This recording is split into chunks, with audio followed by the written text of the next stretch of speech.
Okay, Assalamualaikum, selamat pagi semua. We are here joined by the members of parliament in exile for Egypt. So of course in the discussion we wanted to hear the latest.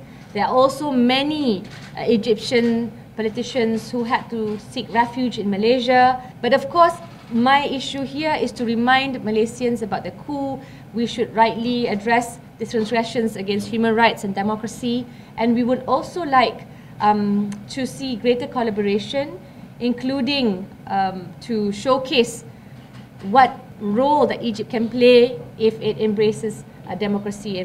We are, as a delegation of Egyptian parliamentarians, we're very happy to be in Malaysia during a time that you're celebrating democracy. Your democracy is very important, very inspiring. As members of Egyptian parliament, I would like to share with you very briefly the situation in Egypt now, 5 years after the military coup. The military coup took place on July 3rd, 2013, and until today, the country is deteriorating on many levels. There is no political freedom. All political parties are banned.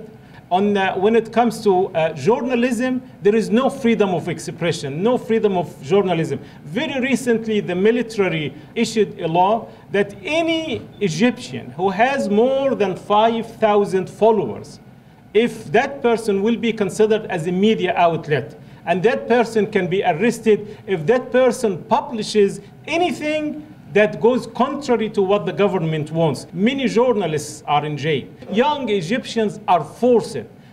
They disappear forcibly by the police, and the police can attack, can kidnap certain young Egyptians who do not want a military regime, who want a democracy, and then later on we discover that those young Egyptians are executed, they're summarily executed by the police, and the police is above the law. Our hope is that the Malaysian parliament and the Malaysian people support the journey of democracy, human rights, and rule of law in Egypt. And we thank you all. Thank you, Honorable Nur Al-Aziz. Thank you for all members. Thank you for the Coalition of Hope. Thank you for the National Front. Thank you for all of Egypt, of all Malaysians who are trying to make this process, this transitional process, successful. Your democracy and your success in this process is very important, not only for Malaysia, but for all those who love democracy, human rights, and rule of law. Thank you.